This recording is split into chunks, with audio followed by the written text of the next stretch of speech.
Foster Care Nation, listen up.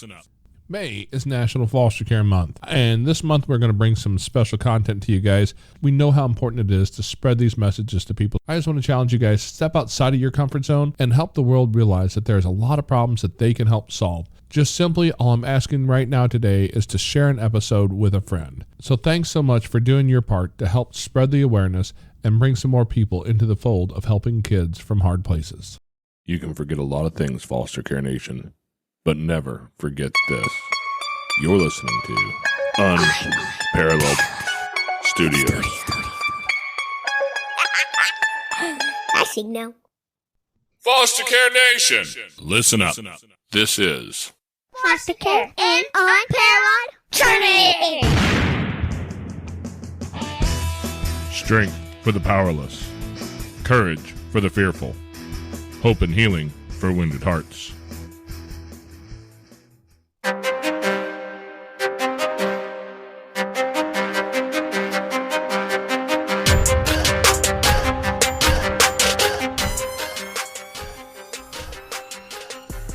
Hello and welcome back to Foster Care and Unparalleled Journey with Jason. And Amanda.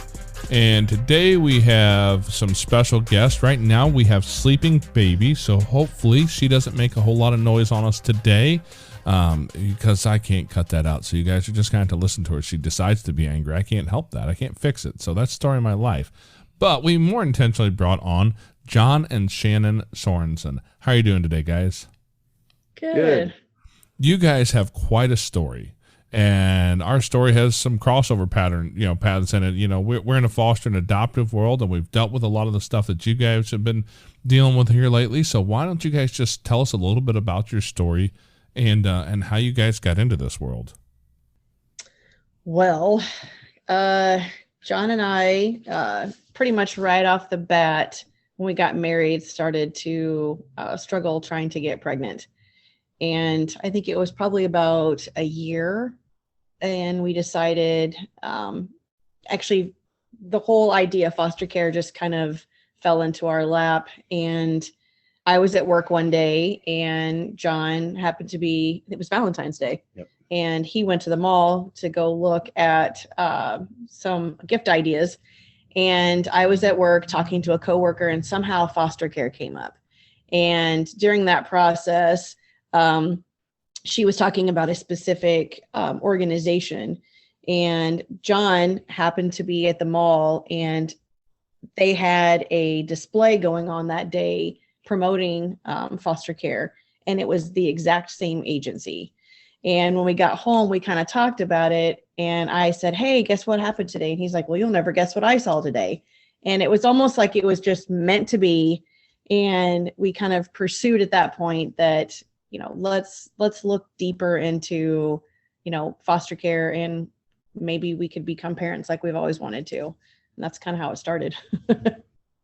Oh, wow. Yeah. I notice whenever those things show up in multiple places in my life at once that I need to pay attention to that. Sometimes that's like God tapping me on the shoulder. Sometimes it's like getting smacked in the face. You're supposed to be listening to me here. And yes, That's exactly what it was. yes, Yeah. absolutely. And every now and then I actually listen. So yeah, that's kind of, I think, similar to Amanda and I's getting into this whole thing. It took a little bit of a slap in the face for me to realize, to hear her say it.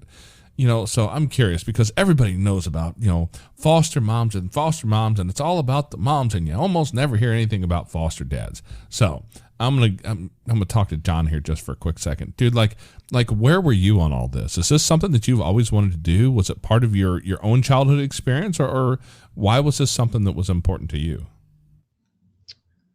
It wasn't really anything I'd directly thought about. Adoption was always kind of a part of my family's history, but it wasn't like foster adoption. And then I think it was a year or two of us trying to have kids on our own is when I finally that was always kind of in the back of our heads that we, that was an option, but we wanted to try to pursue having kids of our own. And then that day Shannon was talking about on Valentine's Day was actually a day that we taking a pregnancy test. This was when they had said, our option, or our possibilities of multiples are very high. And then we went from being on that high level to nothing at all. I just walking past that display is what kind of opened my eyes to the possibilities, and just having a pamphlet in hand, and then her and I talking, and it's the same exact place that she had just discovered. It was kind of that tap on the shoulder that this is time to look at this. Okay, yeah. Now, Shannon, were you ever involved in the foster system, or did adoption really have much to do with your childhood? No. I think I grew up with a very interesting past. And so my parents got a divorce when I was really, really young. And it was always that back and forth between parents. One parent would get sick of me, so we would shove me off to another. And so I kind of felt like I knew a little bit about what these kids would be going through because I've been shuffled from so many different places. Grandparents wanting to try to raise me. I did actually live with a teacher in high school once because my mom and I just did not get along. So I kind of felt like I was in that world, even though I wasn't really in that world. After, just trying to get pregnant for so long and all of the struggles that we were already trying to go through at that point, I just wanted to do anything that I could to be a parent. And I thought, well, foster care is the easiest way. Let's go with that. Yeah. It's not, though. Definitely not easy. No. It's not. And let me tell you, more than a half dozen kids later, there are a few days where you're like, could I not be a parent for like 12 hours? How about 4 hours? That would be pretty awesome. Yep. No, I have to be careful. If I complain too much, she's going to smack me because she's home with a little one, at least one all day, every day. And I go to work. So, I have a little bit of a break in there, but not a lot, but okay. So John, you mentioned that you guys had a pretty high chance of multiples. That sounds like IVF to me, although I'm not an expert. So yeah, we did. We did IUIs. Yeah, IUIs, artificial inseminations. Yeah. We did three or four rounds of that, rounds, I think. And it was an absolute bust each time. Yeah, very devastating. Then we did get pregnant twice, lost both. And, they hype you up and say, oh my gosh, you've got all of these follicles, they're going to turn into, babies. And then we start thinking, oh my God, this is happening. And then when you check that test and it's no, it's like you're devastated all over again. And it was very heartbreaking. So we, thought by doing foster care, it would be a for sure thing. You're going to get what you want. And, the adoption part of it, we even went to another place where it was adopting babies from couples, but they were very strict on if you were still trying to have a child of your own, then you could not participate in this program. So we were like, okay, well, we're not going to stop trying. Eventually we would love to be able to have one of our own as well as giving home to, another child or two. So we quickly kind of got out of that program and slid into the one that we eventually, went through the classes and became foster parents. Okay, well, Shannon, I'm very familiar with the maternal instinct. My wife informed me once, many, many years ago, that if she could, we were going to have a dozen kids. And I didn't take her as seriously as she meant it. Apparently, she's still on a journey, so I'm just along for the ride. We're currently at 8. We're getting close. Wow. We're getting there. But we're also getting old, too. Yeah. So. Yeah, the doctors are starting to say things to me that make me go, yeah, I don't know if I'm going to survive long enough to get to a dozen. But, John, I'm curious, the paternal instinct, that was something that was never really incredibly strong in me, I guess. I grew up just like, are you going to have kids? I don't know. I mean, maybe. I had zero plans for that kind of stuff in my world. And I was just always take life as it comes. And then one day I ended up with this gal who already had one little boy, and and I was dad, and it went from there, and it escalated pretty stinking quick. I'm just gonna say. Yeah, it did. In about a year, I think that we actually had 3 kids we were raising at that point. So for me, there was no like need to be a father. Was that part of your personal journey, or were you kind of like me and one of those ones that's just kind of letting life happen? I think I always had kind of a rough idea. I think my plan, I guess, was, I'll look at I'll start having kids when I'm around 30, and never really thought it was going to be an issue or anything like that. It was always just kind of something that was, you just pictured it being something that was going to happen when you wanted it to happen. And then I guess when we kind of started on our struggles with fertility, it was like the more you're at it, the more driven you are for it. And I think as we started that journey is when it really started, was a focal point. Okay. Yeah. Eight long years. 8 years is what your fertility journey was? Yep. Wow. That's a long time. Yes. A lot of ups and downs, and are we going to make it? Or are we not going to make it? Just all sorts of emotions, which is, I think, why foster care, was going to be, in our minds, much easier, because, we didn't have to worry about getting pregnant. We didn't have to worry about going through the whole birth situation and this and that. But it's just as tough. Oh, yeah. from the very beginning to the end. How long have you guys been foster parents? We 2008. We got the boys in 2008. We started 2008. We had the boys in our home for about 2 years before the adoption was finally finalized. About a 2-year fight/struggle with the system. Yeah. And then we'd had another little boy that we had taken care of for about 8 or 9 months. About 10 months, yeah. And then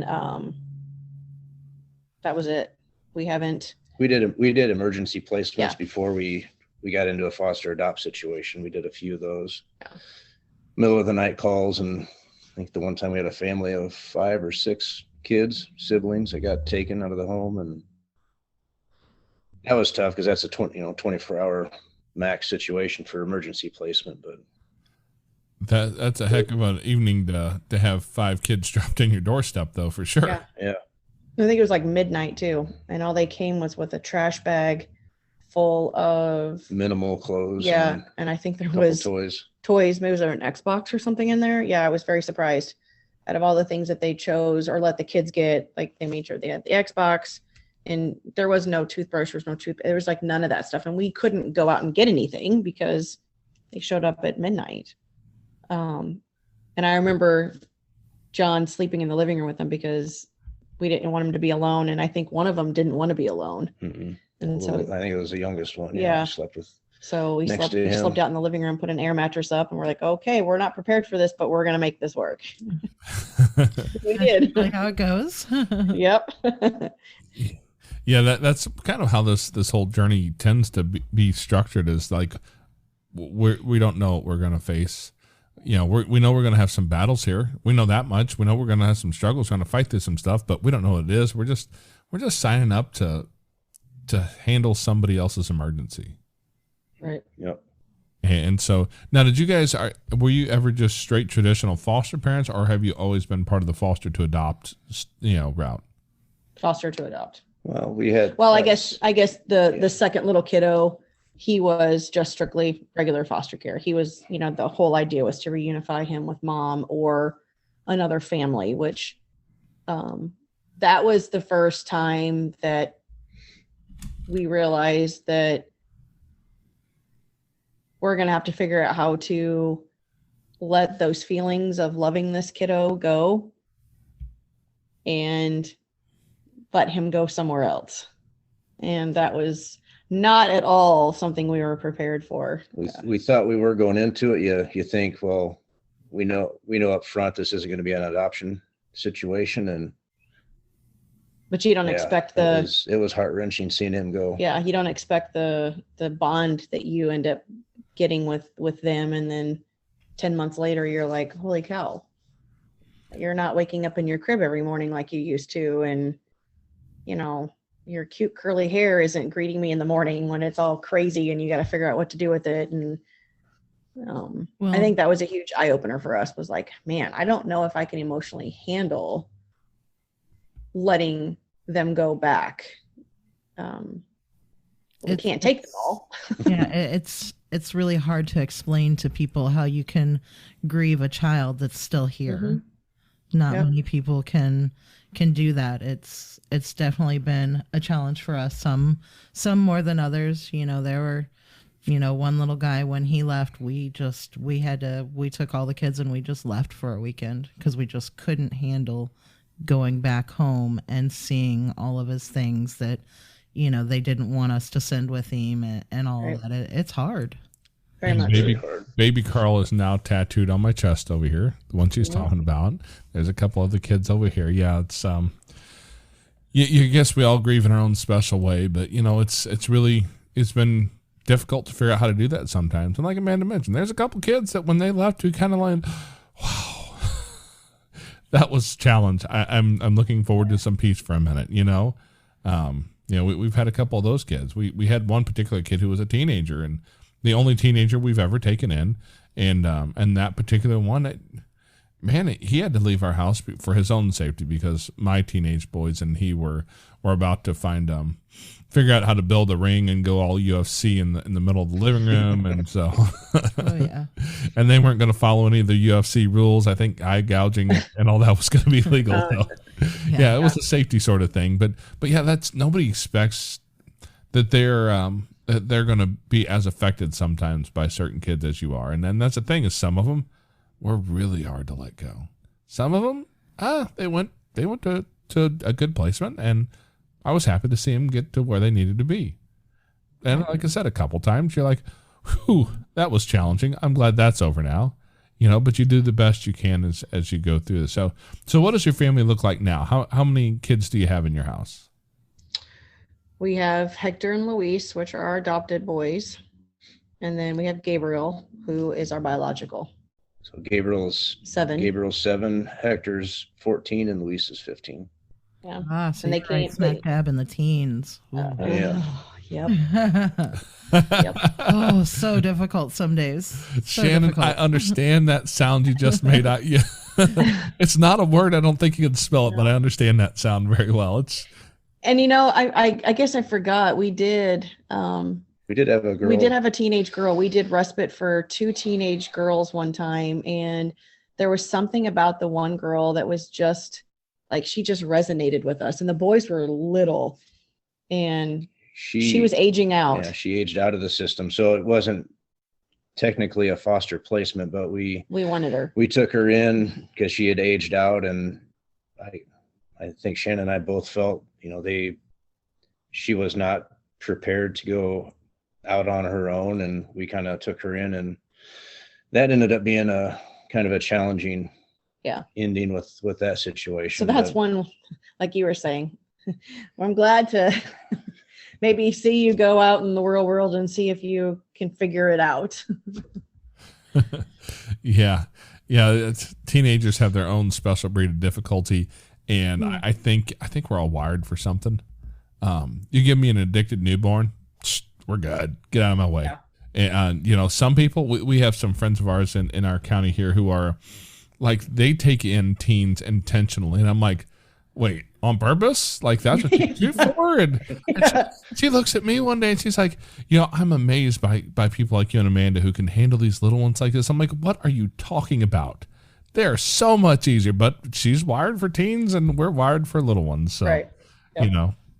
Now I always have to ask people, is this something that comes out of a spiritual or religious discipline that brought you into this as well? Or did that ever play a part in this? No, but we did. I mean, I did have an actual experience while we were going through our classes. And I think it might have been towards the end of it, I was really kind of struggling if this is the right thing. Are we in the right place? What if we're not going to be good parents? And I was sitting on the steps, and all of a sudden I just heard this voice as loud as can be that basically said, it's okay. I got you. You're going to have that baby. You're going to have that kid. This is all where you're supposed to be. And I was like, what in the world? I was like, kind of look around like, did anybody else hear that? And I'm sitting there alone. And I remember telling John, and I was like, well, we're definitely where we're supposed to be at. And it was a couple of months later is when we got in touch for the first time with the boys. But it definitely was not as spiritual. His parents aren't religious at all. My parents, or my mom and the rest of my family, are. I think there's a lot of signs along the way that definitely. When you look back now, for sure. There's a lot of things that just the way everything fell into place, it was like it was orchestrated for us. So I think there's a lot of the spiritual draw for me, I guess, that everything's fallen into place for a reason. Well, Shannon, just in case you think you might have been crazy for a minute, you're not the first person who I've heard say something very similar to that. I don't know if God just has his way of talking to us in the right moment sometimes. And some people, more than one person has experienced that in the conversations we've had. So I always find that just so interesting that like that's a part of the journey and none of us can explain it. Yeah. And we just keep moving forward, and Amanda and I come from a similarly divergent background.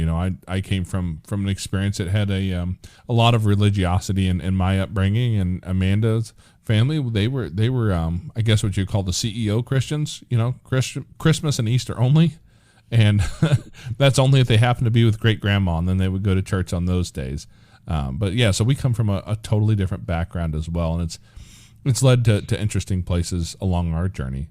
But I wanted to talk about one of the things I want to talk about. You guys mentioned that before we started that you guys have a nonprofit called Gabe's Giving Tree, and at gabesgivingtree.org. And you said it was just in its beginning phase. Y'all are in the fundraising part of it right now, trying to figure out what this journey looks like. And trust me, I'm all too familiar with being in that unknown part of these journeys that we're in, and we're just moving in the direction we think we should move. So, kudos to you guys for trying to create something and trying to move forward. If anybody's interested, you can find that on Facebook or at gabesgivingtree.org. We were talking earlier. That's just in its beginning phase, right? The website's still being produced right now. So it's April of 22 as we record this. So as we move forward, that will all certainly change and be different, become more filled out. But they can contact you guys about that through the Facebook page, I'm sure, right? Yes. Can you tell us a little bit about what is Gabe's Giving Tree? Our plan is to put boxes together for kids that are going through cancer treatments. We're about a 10-month treatment journey with our son. And there's just a lot of things that, he got flooded with toys and trinkets and stuff, but there are so many things that brought comfort to him that we found just through other parents and stuff. Like Gabriel had a reaction with radiation treatment. He had really bad eczema. We found a special line of lotion and stuff that really helped with that. That's something we're going to put in there. And then just some little comfort toys and like meditation type things. Like that was something that was very near and dear to Gabriel and I. We ended up finding a gal in Memphis at St. Jude who does Reiki. Never done anything like that before. And I thought, I'm going to try whatever I can to make him feel better, to maybe make me feel better. And we fell in love with that whole atmosphere. And that is something that we carry out today. So part of that box, we're also going to put in a crystal, like a clear quartz crystal. in there and put a little note in there telling you exactly what it is. If you're someone who is not religious but wants to have a different way to make you, I guess, just feel better and all that, you can kind of turn to this, and we can, share a little bit with how that works. Some essential oils. I think peppermint and lavender is what we're going to put in there. A lot of times these kiddos get super sick. They're very nauseous with certain smells, and peppermint was amazing for Gabe. And just the lavender itself is just more relaxing. And if he had it his way, he would just fill a box with, you name it, everything that made him comfortable. I'm like, I don't think we have a big enough box or the funds to put every single thing in there that he wanted and needed. A lot of things that, just keep you focused on an object versus, focusing on getting poked by the needle, and all those different things. So it's I guess it's a wellness box. So anything that we can think of that is going to make the hospital stay a little bit more welcoming. There's going to be a little, like, if you remember, like the Scentsy Buddies, where they put there's like a little pouch in the back where you can put a scent in there. So I actually have some amazing clients of mine who are Scentsy reps, and they're going to donate a lot of those Scentsy Buddies, and we're going to put those in there, and we'll have the peppermint and the lavender smell. So if kids want to take them out, they can take them out. If not, you just have a nice little stuffed animal to kind of cozy up with when you're getting your treatment, and just, go around with you in the hospital as you're in your little wagons and things like that. So we'll probably change it up and add things or take away things depending on what people like or don't like. So so there's just a little bit of something we're going to put in there. That's great. That's great. Well, full disclosure here, I met John through that podcast group that I talk about all the time on here, that I'm a part of, that Dad's group, the Dad Edge Alliance. That's where I met John, and we've probably both seen each other a couple 100,000 times between the Facebook groups and the calls that we do and all that stuff. But we had recently connected because I saw that John was going through something, and I was like, oh crap, like I see things that remind me of our journey, and I know what it looks like when a parent is going through the difficulties of Children's Hospital or St. Jude. I'm not certain exactly which hospital. I can't remember which one it was that you guys were dealing so much with, but it was a pretty clear indication to me, like, this is a place I could talk to a guy who's in the middle of some hard stuff. You obviously have a kid who's going through something big here. And so Gabe's journey, let's talk about that just a little bit for a second. What's that been? Well, it all started in January of 21. He ended up, he fell in gym class on a scooter, took a pretty good hit to the head, and he just kind of complained of a headache the next day. And we think that's maybe what accelerated the swelling in his head, and it had caused one of his eyes to start to kind of cant in. And we initially thought it was just kind of a muscular development issue, and made an appointment with the ophthalmologist. And then that turned into within 2 hours, we're at the ER, get an MRI, and found out that he had some issues with the optic nerves, a lot of swelling and a lot of pressure in the brain. And then 2 days later, he was medically flown to St. Jude in Memphis, and started the evaluation there on their end, and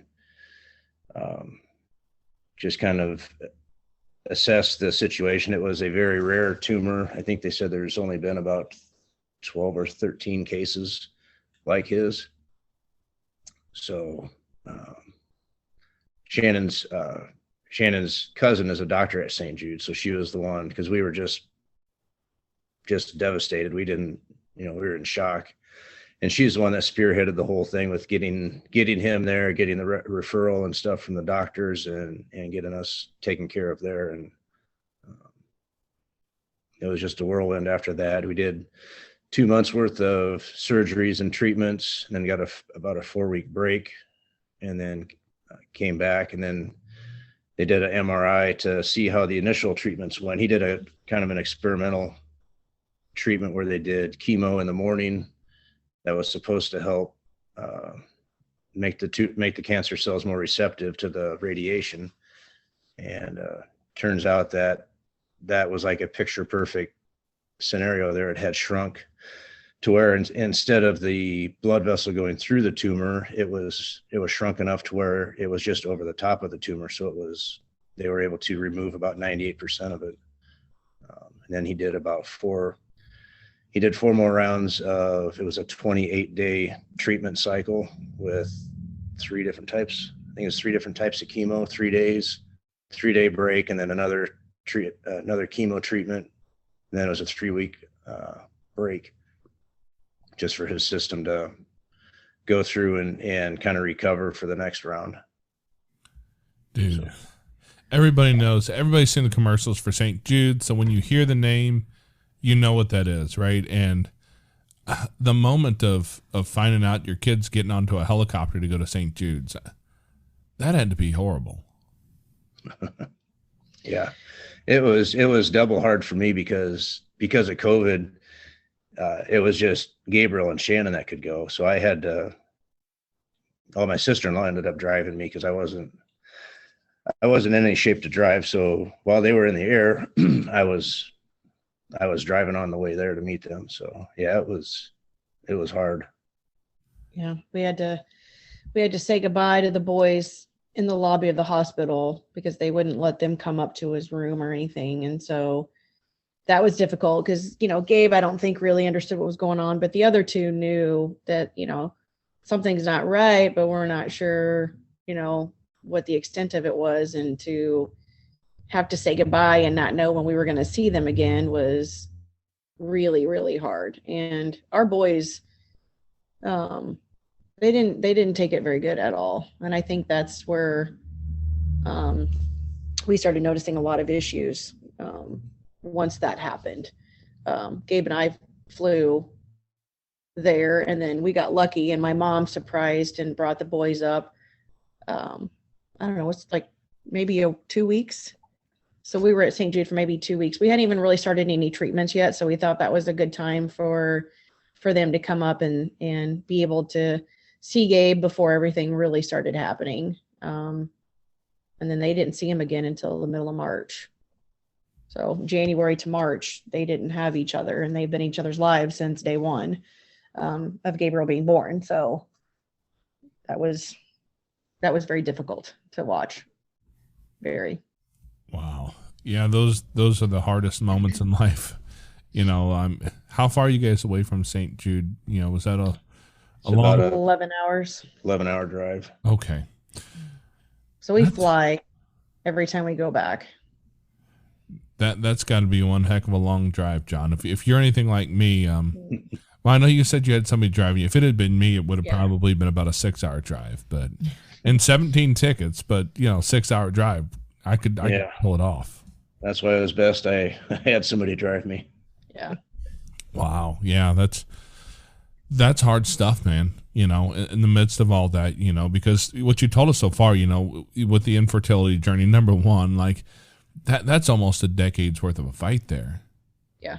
And then to have this dropped on you, I mean, I guess God was testing us. We kept feeling like, what purpose are we here for? And what did we do to deserve all of these things?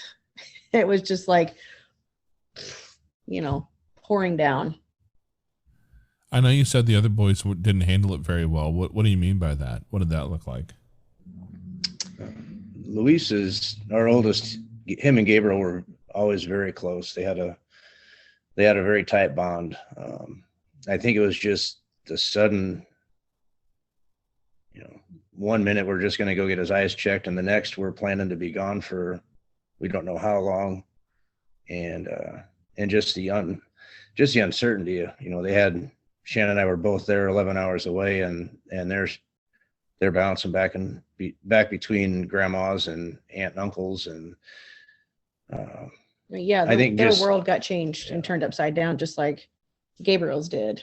Theirs did in a whole nother way. They're no longer in the comfort of their own home. They have a brother whose outcome's uncertain. Yeah. The first 6 weeks they stayed at my mom's in Kansas City. So they had to do online learning. And that was very difficult because they were away from their friends, all of the things that could have given them a little bit of normalcy to take their minds off of stuff. They couldn't do that, and they had no outlet except for, grandma, which, at that point they didn't want to open up. They didn't want to talk about anything. They just wanted to shove their feelings down and that's it. Shut down. Sounds like most guys. That's what we do, right? Because we're smart. John, we can delude ourselves here. Our wives know better, but yeah, that's a tough time. Now, you guys just recently came back with some better news out of this, right? Yes. Second week of March, we have to go back every 3 months to St. Jude for follow-up scans for the first 2 years. And then it goes to 6 months up to 5 years. And we just got back beginning of March with the second set of clean follow-up scans. So everything looks good. Yeah. That's amazing. Yeah. He's awesome. He's our miracle baby.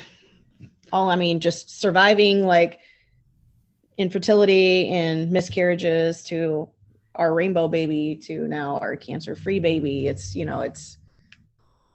Couldn't ask for a better outcome at this point. So we just pray that it continues to stay that way. Every time we get something thrown at us, some new challenge that was some new fire that we have to walk through, and I'm always, I find out later there's always a reason I went through something. And, in retrospect, I tend to understand it, but only in retrospect because I needed to learn something for this next challenge coming up. And sometimes I think, God, I don't know what you're preparing me for, but I don't like it. Yeah. It looks awful terrifying. Yeah. I think in that, that's perfect because cancer taught us a lot about what we were lacking individually, as a couple, and as a family. And it really put things in perspective. What you thought mattered didn't mean crap. All those things that you just didn't even, that you thought were a big deal, they're not. And you have to really prioritize things, family time more, and put your phones down and, try and get back to what really matters, because you have no idea when it's too late. And it definitely changed how we were going to come back and raise our family. Yeah, you just, until you're there, you don't really know. How has it affected your guys' relationship, your marriage?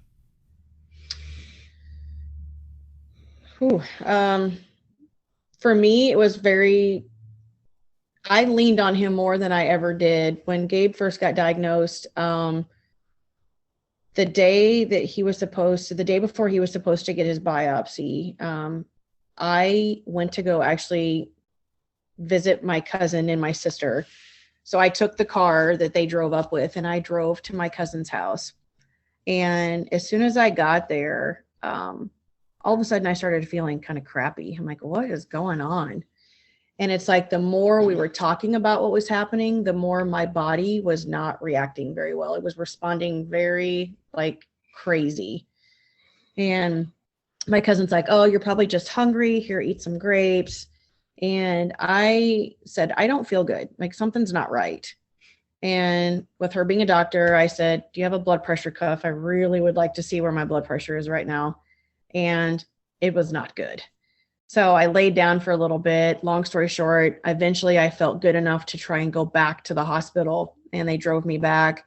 And when I got there, I still didn't feel good. And they said, well, with this being a children's hospital, we can take you downstairs and look at you, but if anything's wrong, we can't treat you here. We'll have to transport you to an adult hospital. I get down there and my blood pressure was 240 over 139. And they were looking like, oh my God, what are we supposed to do here? And I just remember looking at her and I said, don't let me die. I said, I have a son that I'm here to take care of, and I can't be the focus here.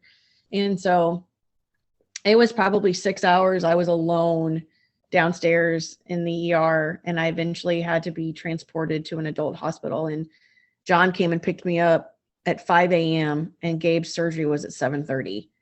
I was exhausted. He was exhausted, but he put that partner hat on and he just like did what he could to make sure that I was okay. And throughout the hospital stays, I would start going to the hospital with Gabe and his appointments, but I still didn't feel right. And I was like, man, what is going on here? And they soon realized that I had suffered from anxiety and panic attacks. And when we lived at the Ronald McDonald House at the time, I stopped eating. I stopped pretty much sleeping, and I lost 20 pounds. And he was my rock. John, we would switch off and on. And one day I'd go with Gabe to his appointments because of COVID. Only one parent was allowed to go to the appointments at once. And so we'd have to switch off and on, and I couldn't do it anymore. The thought of walking into that hospital would send me into a tailspin.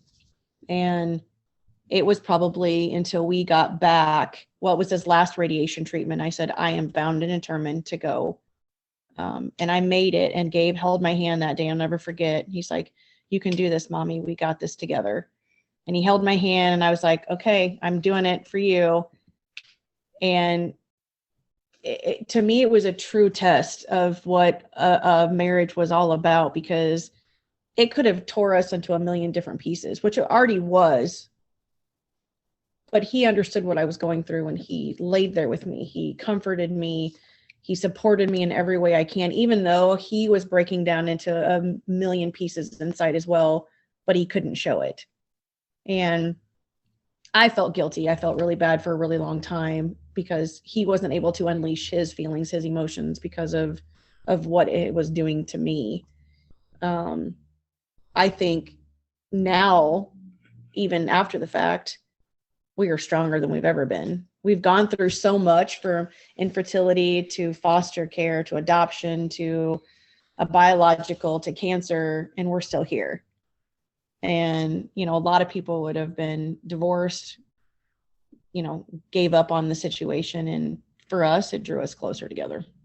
At least that's how I feel. Maybe you don't.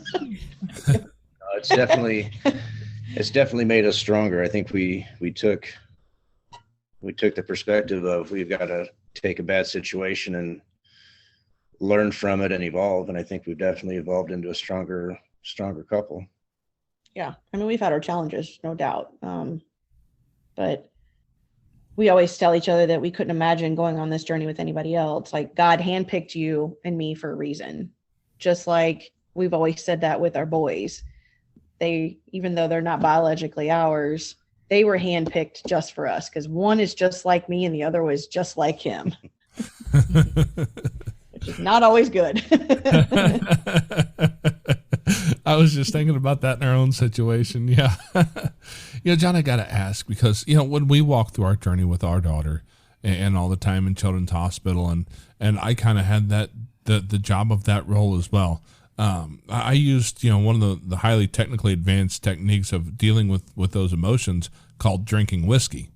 And I'm just going to tell you that the warning label on there is not strong enough. That was a bad plan.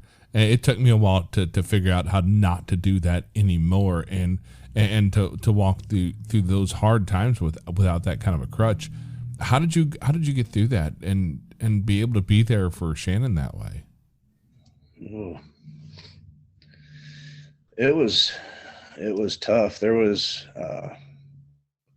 I guess, as the dad and husband, I just, I prioritized myself last and made sure they got through everything. And the times at the end of the night where they're both sleeping, that was when I would try to unwind and have some time to myself. But I was coasting on 2-3 hours of sleep throughout that whole time. And You didn't drink. well, I did not in the beginning, because I wasn't drinking or anything like that. But then we eventually kind of felt like, you know what, I'm feeling better. maybe we should go get that first beer and try it and see what we think. And Yeah. I mean, it started out where it was just a way to relax, unwind. I think when we got when we had some time to breathe with the situation and found out where things were actually at, it started off where we'd kind of relax and unwind. And then I came back to Omaha to be with the boys and work for a little bit. And I found myself kind of slipping into that, where get a 6-pack of beer to relax, and then, well, that 6-pack's gone already. I, go and get another 6-pack, and I kind of realized I was starting to have a bit of a problem with that too. It never got bad to where it really became an issue, but it began to be a crutch that I didn't want to lean on anymore. Well, I'm glad to hear, that wasn't a lifestyle. I was a high achiever. I was chasing a bottle of whiskey every night. And by that, I mean, that 750 milliliter glass, that was my glass every night. And I did that for a while. And man, it was hard for me to walk through that. It was even harder to decide, when it was time to give it up. And, it's been several years since I had a drink because it was an issue for me. And today, because of that journey, I still don't drink. I mean, I'm certain I probably could have a drink here or there. And I'm not mad at anybody who does. I don't think there's necessarily anything inherently wrong with it, but it's just a tie for me to a really hard place. So I chose to stay out of it, but kudos to you for walking that journey and still being there for your wife. So what does your family look like now? You guys have got, 3 kids. You managed to walk through this fire, which was one heck of a fire, it sounds like, to get through. You're getting good news from the doctors. What does your family look like today? Chaos. It's utter chaos now. Like Shannon had said, we started noticing some issues with our older boys when we had to go, and we tried our damnedest to, I kind of laid everything out and told them how hard it is for us, because no matter where I'm at, Shannon was there at St. Jude the whole time, and I was trying to come back and forth to be with the boys as I could. And it's like, it doesn't matter where I'm at right now. It's going to suck. If I'm here with you guys, I'm glad that I'm here to spend time with you, but I've got Gabe back there with mom, and, I can't be there with him to see how things are going. And when I'm there with him, I've got you 2 boys that are, basically on your own in a strange situation. And we started seeing some behavioral problems. Well, the aunt and uncle did when they were there with them. And our oldest one he got caught vaping, and then our other boy ended up swiping the confiscated vape pen to his school, and he got caught. He got suspended, and they actually started cutting themselves a little bit. That didn't go. I think that got caught fairly early on. It didn't escalate into anything real bad, but so I think that was kind of their way to release the pain. I think is they would kind of cut around on themselves, and it got to be really nerve-wracking, because when we were both in Memphis, you can't parent by talking on the phone. And I think that was a really hard thing, as it seems like the whole situation with Gabriel couldn't have been avoided. We both had to be there. It was a life or death situation, but it seems like we kind of failed as parents for them because of where we had to be. And it's been a course we have not been able to correct yet. Yeah. I mean, a quick background on the boys. We started fostering them when they were almost 10 months and almost 2. They're 14 months apart, and they have a younger brother who is actually adopted by another family. And their mother was extremely young. She was 14 when she got pregnant with Luis, and she now has 3 other kids of her own, and bio dad has lost count. I don't know, 4 or 5 other kids. And the boys, their background, lots of drugs. So, meth was a huge issue with them. And I think a lot of signs you could see in the beginning, like Hector was very, he'd want to hit his head up against the wall. He was just always just very like needy. They both had lots of attachment and trauma issues growing up. Now that they're 14 and 15, the hardest part is just keeping them from breaking that cycle of ending up where their parents were, behind bars and gangs and you name it. And Luis, I think right now is on his 3rd suspension. Yeah, and it's been tough. It's like trying to reach him it's like no one's home. He's checked out. Yeah. Well, unfortunately, I'm fairly well familiar with most of those stories. We've had teenage kids and, kids from the foster system who were walking through that. And first off, I want you to do me a favor and never again mention to me that a 14-year-old girl can get pregnant, because my daughter's 14 and I don't even want to think about that struggle. I'm pretty lucky with her. She's a really good kid. I don't think I'm going to have those struggles in life. But her older biological brother he's had a lot of his own struggles through this. And it's just like you mentioned, it's like you can talk till you're blue in the face, but there's nobody home to hear, and I know biologically speaking, that whole adolescence period where there's a testosterone wash, it goes over, I believe it's the right half of the brain and causes brain damage, and makes me understand why teenage boys are so ridiculously stupid sometimes. Because I survived that too. I went through that period, right? But then when you take a kid who's had the trauma and the attachment issues that come in life, in a lot of those lives that these kids didn't really ask for, and put that on top of it, man, we have like a cesspool of all the ingredients for big problems moving forward in life. And have you guys, do you guys have any therapists or anything like that involved? What have you done to help them work through that stuff? We've been through a crap ton of therapists. Yeah, we've been through a few therapists. That was another thing that just contributed to this whole situation of chaos, is he had about 4 or 5 sessions in with a new therapist, and she was younger, and I think they seemed to connect pretty good. His first female therapist. Yeah, his first female therapist. That was, I don't know how old she was. She was younger, and all of a sudden we got a notification that we tried emailing her, and we were getting frustrated because we weren't getting any response. And then I think Shannon got a call saying she's no longer with the clinic anymore due to staffing issues. I think it was because they didn't have they didn't have enough clientele for the children's therapist. So consequently, she got cut from the staff, and so now we have to start from square one again with another therapist.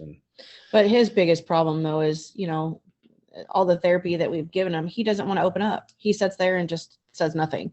And so they can't really do their job, figure out what to do for him if he doesn't want to share.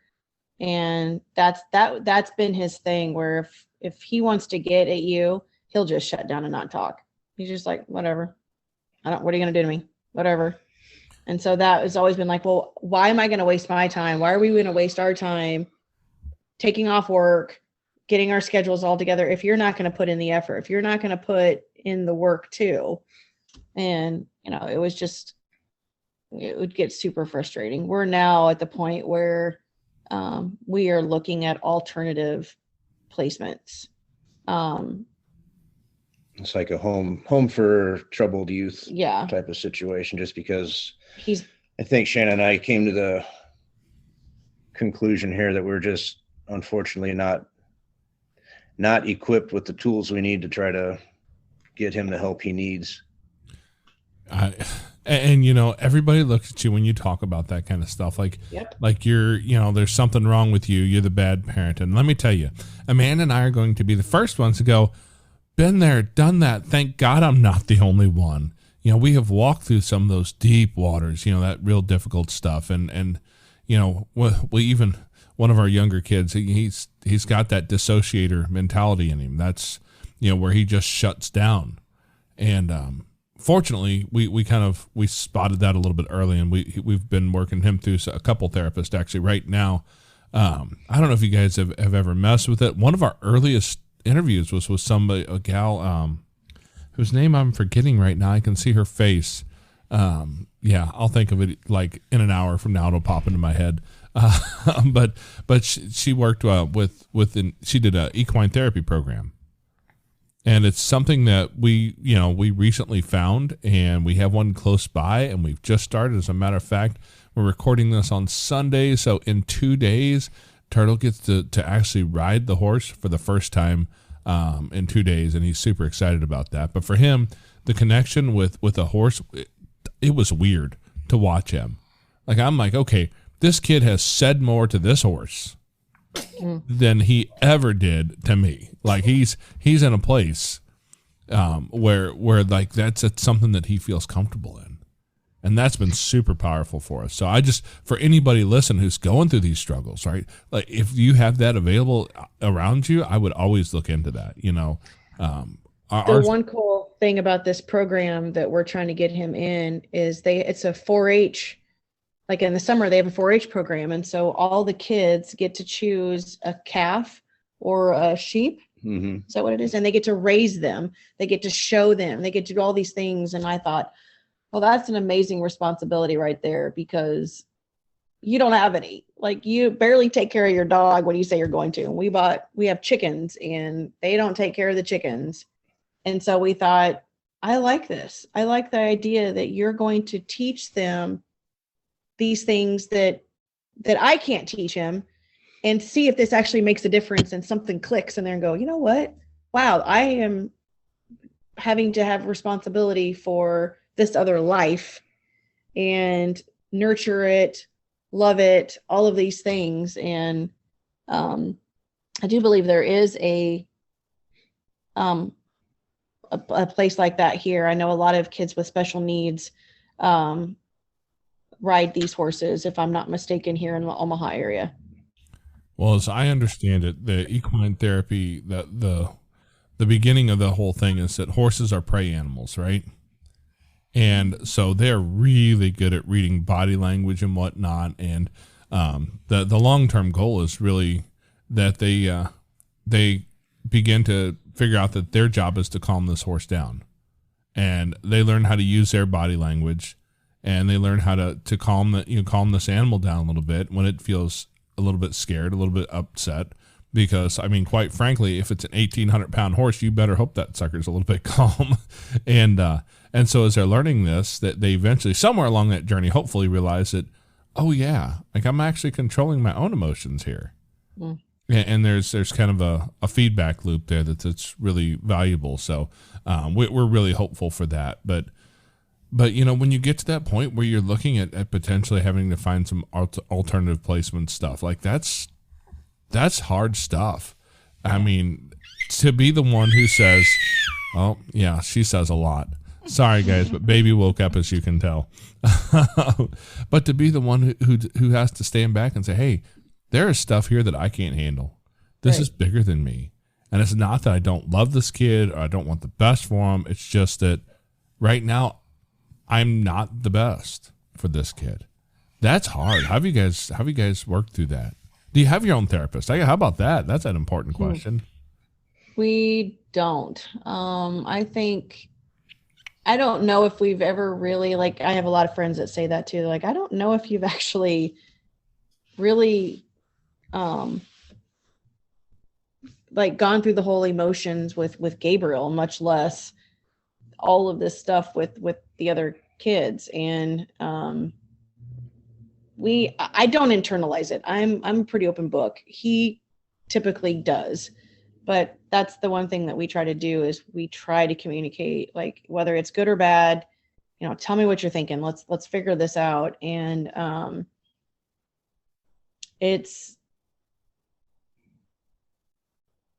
we cry a lot.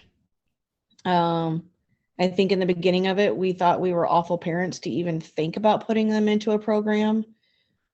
But then I realized that, like you said, if I can't worry about what other people are going to think. They're not in my shoes. They don't live in this house. They don't see what we go through on a daily basis and how what's happening isn't working, and it's going to rip us all apart if it continues to keep going down this path. And we love them enough to try this program. I mean, the program is only 12 to 18 months. They're gone through the week, but they get to come home on the weekends.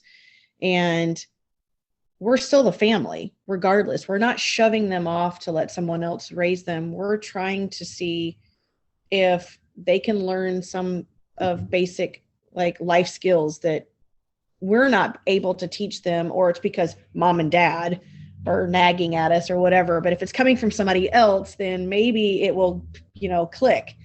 And if it doesn't, then we realize that, we've done everything we can. And no one can tell us that we haven't. I mean, they've been in therapy off and on since they were little. And a lot of people say if they want to change, they'll change. If they don't, they're not going to. And I agree with that to an extent. But I also think that there are things that unfortunately are just in their DNA. It's something that they can't help. And, our middle one is severely ADHD, ODD, impulse control issues. I mean, he is a mama's boy, but at the same time, I'm the one that he screams and yells at the most because I'm the comfort. I'm the, I guess, I don't know. It hurts me that he uses me as a punching bag, but at the end of the day, that kid understands that when he's doing it wrong, he feels really bad. But it's the impulse that just draws him to continue to do it.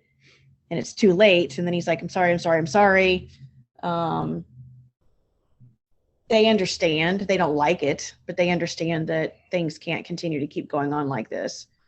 It's not fair for Gabriel, who's 7, who is starting to have impulse issues because of the, what it's done to his brain. And he picks up on these things. So I'm at the point now where I'm ready for it to hurry up and get here because I want peace.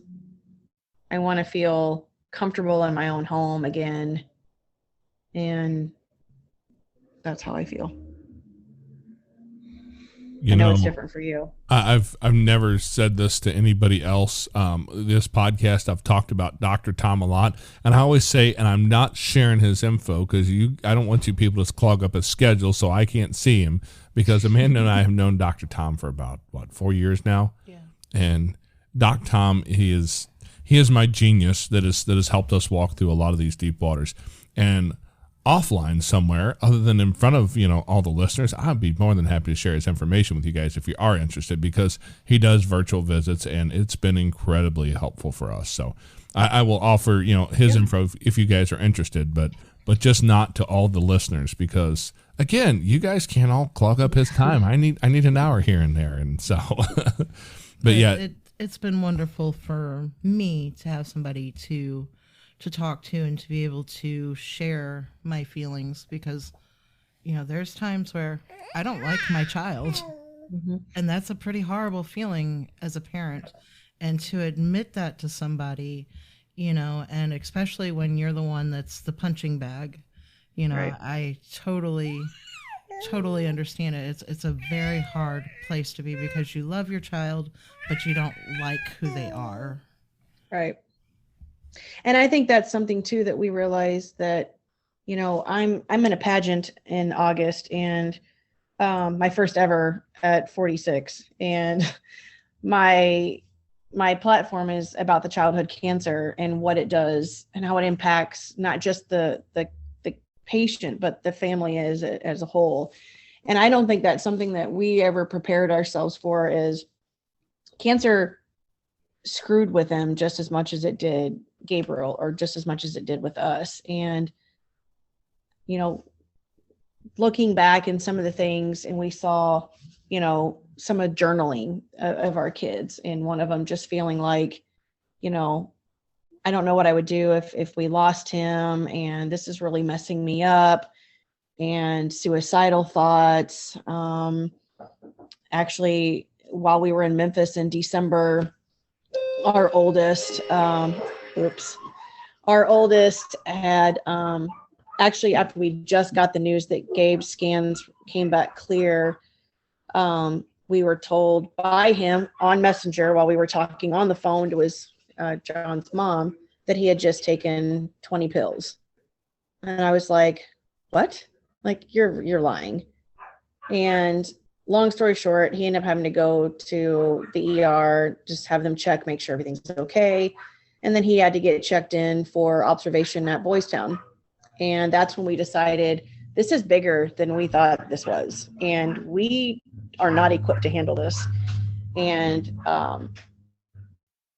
that was really scary for us, because we now realized by talking to him and them talking is by thinking that his brother may not make it was making his life even harder.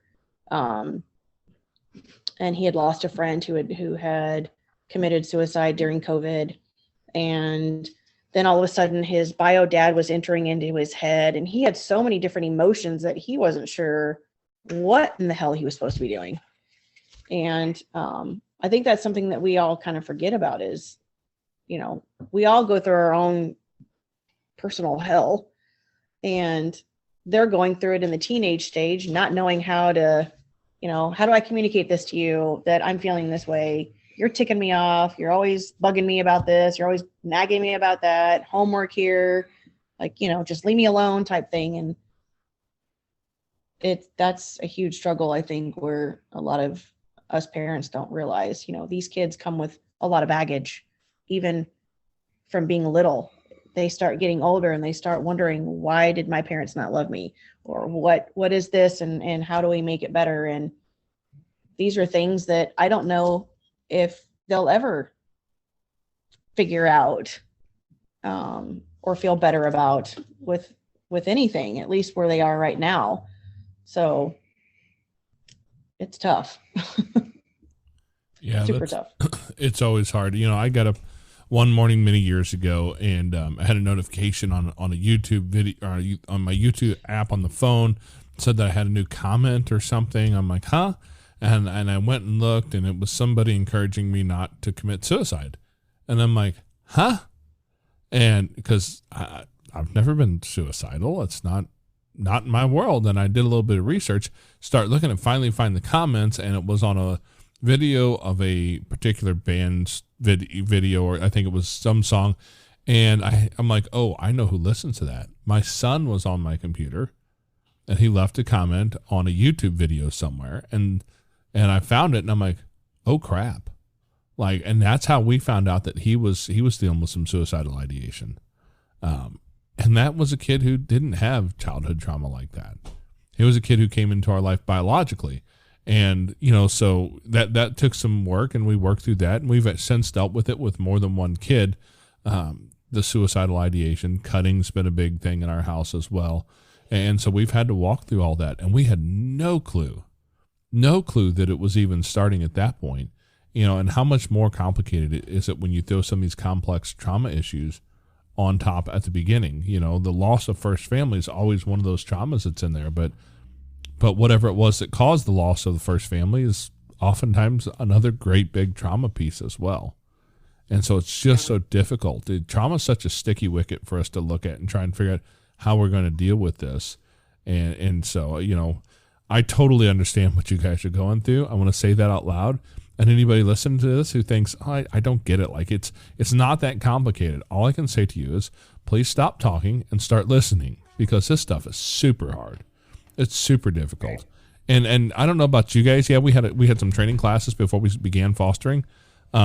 But we were never given any like superhero skills over here. It wasn't a deep level of training. We're normal people dealing with extraordinary circumstances. And it's really freaking hard. Yeah. And it's weird. Like, people will come up to us and say, oh my God, you guys are like heroes. You're so, and I go, no, we're not. Like, you have no idea. We're just like anybody else who's dealing with the same problems that you are, you know, but you're giving them a better place. And I say sometimes, I don't know if I feel like I am. I sometimes feel like, am I giving you more grief, more heartache than where you came from? I don't know, but I think it's because we're in that teenage stage that it's like, oh, nothing we say or do is ever gonna, it's never gonna be right. We don't, but it's always interesting how people come up to us and say, you guys you're their heroes and you'll never understand what you really mean to them. And I say, I hope I do one day. I don't know if they really get it now, but I really hope that one day they understand everything that we've done for them. Yeah, I feel it's been in nothing but love. Yeah, I feel that a lot. The imposter syndrome, where you get told how amazing how everything that we've done is so amazing, and it's like, if you only knew everything that goes on behind closed doors. It's not the fairy tale that it looks like from the outside. You're dealing with these kids who've had trauma. And a lot of times we, as the foster parents and the adoptive parents, we get the brunt end of the stick, I mean, they can't lash out at the people who they're really angry at. So they lash out at us. And, sometimes we're not always strong enough to handle that. Well, I hope someday they do realize that, because I hope the same thing for our family, because I think most foster and adoptive families walk through some version of this. So I understand how you're feeling, and I really, really hope someday they all come to understand this, although we won't know till the future how that will all turn out. But Yep. That's a hard part of this journey, and it's I still don't think we did the wrong thing. No. And that's the challenge, I think. So, John, Shannon, I appreciate you guys coming in here and sharing your story today. Because these topics are not always fun, and it's hard to tell people what's like the stuff from inside our house that they don't get to see, that they probably don't want to see. And I just want to thank you guys so much for your time and your openness here, because this is like a real gut check moment for a lot of people when you're looking at doing this. You're gonna find some strength in it, and we're gonna find value out of it in the long run. Absolutely. And I appreciate you guys sharing your story today. Thank you. Thank you. Okay, Foster Care Nation, thank you for listening to John and Shannon's story. Now take their knowledge and wisdom to heart so you can create love and healing in your family and community. Be sure to come back next week. We have new episodes every Tuesday. If you'd like to share your story as a guest, you can reach us at jason@fostercarenation.com. You can connect with other like-minded people on Facebook at facebook.com/group/fostercareuj. And don't forget, we have an account over at Buy Me a Coffee. It's like a virtual tip jar where you can help us fund our mission for as little or as much as you want. It's buymeacoffee.com/fostercare. The links to everything are in the show notes in your podcast player or at fostercarenation.com. And as always, You are so super awesome. I think you guys are cool. Yeah. Thank you for listening. Thanks. Unparalleled Studios.